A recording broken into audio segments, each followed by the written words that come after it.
سلام እግዚአብሔር በብዘለኹም ይኹን ዝኸበርኩም ተኸታተልቲ አሊፍ ሚድያ ንሎሚ ድማ ድንግል ማርያም ፍጡሩን ከላ ካብ ካልኦት ፍጥረታት ዝፈልያ 10 ነገራት ክንርኢ ኢና ሼር ላይክ ሰብስክራይብ እናገበርኩም ክሳብ ዚ ቪድዮ መወዳእታ ሓቢርኩም ናጽንሑ ሓደ ጸጋ ዝተመልአት ምዃና መልአክ ቅዱስ ገብርኤል ኣብ ብስራቱ ኦ ጸጋ ዝመልአኪ ደስ ይበልኪ ጎይታ ምሳኺ እዩ ሉቃስ ምዕራፍ 1 ቁጥር 28 ብምባል ሰላምታ አቅሪቡላ ጸጋ ዝመልአኪ ዝብል ቃል ኣብ ካልኦት ሰባት ዝተጠቕሰ ድንግል ማርያም ጥራይ ዝተነግረ ፍሉይ ክብሪ እዩ ካልኣይ ኣዶ ፈጣሪኣ ብምዃና እዩ እዚ ድንግል ማርያም ጥራይ ዝተዓደለቶ ጸጋ እዩ ማርያም ንሰብ ዝኾነ ኣምላኽ ዝወለደት ንሰብኣዊ ፍጥረት ኩሉ ተስፋ ዝኾነ ኢየሱስ ክርስቶስ ስለ ዝወለደት እያ ንሱኡን ድሕር ብስራት ቅዱስ ገብርኤል ናብ ዘመዳ ኤልሳቤጥ ከደትሞ ኤልሳቤጥ ምስ ረኣየታ ኣደ ጎይታይ ናባይ ክትመጽእ ከላስ እዚ ካበይ ረኸብክዎ ሉቃስ ምዕራፍ 1 ቁጥር 43 ብምዋል ክብራ መስኪራ እያ ስለዚ ድማ ንፈጣሪኣ ኣድዩ ባዕላ እያ ኩለን ደቂ ኣንስትዮ ንፍጡር ወሊደን ድንግል ማርያም ግን ንፈጣሪኣ ወሊዳ ሳልሳይ ብትንቢት ዝተነግረላ ምዃና ከምኣ ኣብ ብሉይ ኪዳን ብነቢያት ብተደጋጋሚ ዝተነግረላ የለን ካብ አብርሃም ስጋዕ ቅዱስ ዳዊት ካብ ቅዱስ ዳዊት ስጋዕ ቅዱስ ገብርኤል ዘበስራ ትንቢት ኣይቋረፀን ንኣብነት ናይ እሰይ ጨንፈር ምብራቃዊት ኣፍ ደገ ምሕደር እግዚአብሔር እናተባሃለት ክንዲ ድንግል ማርያም ትንቢት ዝተነግረሉ ካሊእ ፍጡር የለን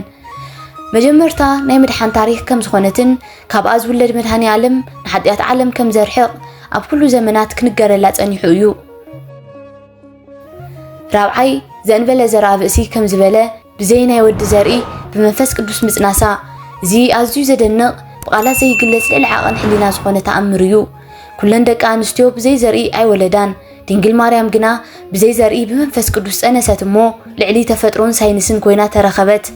እዚ እውን ኣብ ትንቢተ ኢሳይያስ ምዕራፍ 7 ቁጥር 14 ስለዚ እግዚአብሔር ባዕሉ ትእምርቲ ክህበኩም እዩ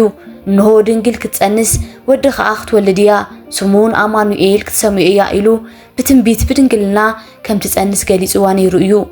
በዚ ድማ ድንግል ማርያም ካብ ፍጥረት ትፍለ ሓምሻይ ኣዶውን ድንግልውን ብምዃና ድንግል ማርያም ካብ ፍጥረታት ትፍለ እያ ሓንቲ ጓል ኣንስተይቲ ኣዶ እንተኾይና ድንግል ክትከውን ኣይትኽእልን እያ ብዘይካ ድንግል ማርያም ኣዶ ኮይና ድንግል ኮይና ድማ ኣዶ ዋላ ሓንቲ ሰበይቲ ኣይተፈጥረትን ሻድሻይ ብሕልና ዘለዓለማዊ ድንግል ብስጋኣ ዘለዓለማዊ ድንግል ብምዃና ድንግል ማርያም ካብ ፍጥረታት ትፍለ ንሱውን ቅድመ ጸኒስ ማለት እውን ቅድሚ ምጽናሳ ብሕሊና ድንግል ኣብ እዋን ጽንሳ ብሕሊና ድንግል ድሕሪን ፈጣሪ መውላዳ ብሕሊና ድንግል ከምኡ ድማ ቅድመ ጸኒስ ማለት እውን ቅድሚ ምጽናሳ ብስጋኣ ድንግል ኣብ እዋን ጽንሳ ብስጋኣ ድንግል ድሕሪን ፈጣሪ መውላዳ ድማ ብስጋኣ ድንግል እያ ድንግል ማርያም በዚ ድማ ካብ ፍጥረታት ትፍለ ፍጡር ከላ ንፈጣሪኣ ዝወለደት ድንግል እያ ድንግል ማርያም ነዚ መረዳእታ እውን ኣብ ትንቢተ ሕዝቅኤል ምዕራፍ 44 ቁጥር 2 እዛ ደገ እዚኣ ተዓጽያ ክትተርፍ እያ እቲ ኣምላኽ እስራኤል ኣትይዋ እዩ እሞ ኣይክኽፈትን እዩ ዝብል ሻውዓይ ብኩሉ ትውልድ እትምስገን ብምዃና ንሱውን ኣብ ሉቃስ ምዕራፍ 1 ቁጥር 48 እንሆ ካብ ሕጂ ንድሓር ኩሎም ወለዶ ብጽእቲ ክብሉን እዮም ከም ዝበለቶ በኣምላኽ ስለተሓሬት ካብ ኩሉ ዓለም ንላዕሊ ምስጋና ይግባኣ ኣብ ትውልድ ውሽጢ ድማ ጻድቃናት ኣለዉ ሰማዕታት ኣለዉ ቅዱሳን ኣለዉ ሃጣን ኣለዉ ህፃውንቲ ኣለዉ መናእሰያት ኣለዉ ዓበይታ ኣለዉ ስለዚ ድማ ድንግል ማርያም ብትውልድ ኩሉ ትምስገን ክንብል ከለና ካብ ጻድቃን ስጋ ሃጣን ካብ ህፃን ስጋ ዓብይ ብዘይ ጾታ አፈላላይ ኩሉ የመስግና ማለት እዩ ሻምናይ ምንም ኃጢአት ዘይብላ ንጽህቲ ብምዃና ካብ ፍጥረት ትፍለይ ብመሰረቱ ኃጢአት በሰለስተ መንገዲ ይስራሕ ቀዳማይ በሃልዮ ካልኣይ ብነቢብ ሳልሳይ ብገቢር ካብዚኦም ዘምለጠ ዋላ ሓደ እኳ የለን ድንግል ማርያም ግን በሰለስቲኦም መንገድታት ዋላ ሓደ ኃጢአት የብላን ነዚ ድማ ጠቢቡ ሰለሞን እንትገልጻ ከምዚ በለ ኣብ መሃሊ ምዕራፍ 4 ቁጥር 7 ኣቲ ፍትውተየ ጽብቕቲ ኢኺ ነውሪ የብልክን ይብላ ስለዚ ድማ ምኽንያት ካልኦት ብቅድስኖም ቅዱሳን ክበሃሉ ከለው ድንግል ማርያም ድማ ቅድስተ ቅዱሳን ተባሂላ ትጽዋዕ ካልኦት ብንጽህኖም ንጹሃን ክበሃሉ ከለው ድንግል ማርያም ግን ንጽህተ ንጹሃን ትበሃል ስለዚ ድማ ድንግል ማርያም ካብ ፍጥረት ትፍለ ታሽዓይ ዕምቀት ትሕትናኣ ናይ ድንግል ማርያም ትሕትና ኣዝዩ ዘደንቕ ዕቡይነት ዘይብሉ እዩ ቅዱስ ገብርኤል ምስቲ ዝተዋሃበ ዓብይ ክብሪ ኣይተዓበየትን ንሳ ግና እንሆ ኣነ ባርያ ጎይታ እየ ከምቲ ዝበልካኒ ይኹነለይ ሉቃስ ምዕራፍ 1 ቁጽሪ 38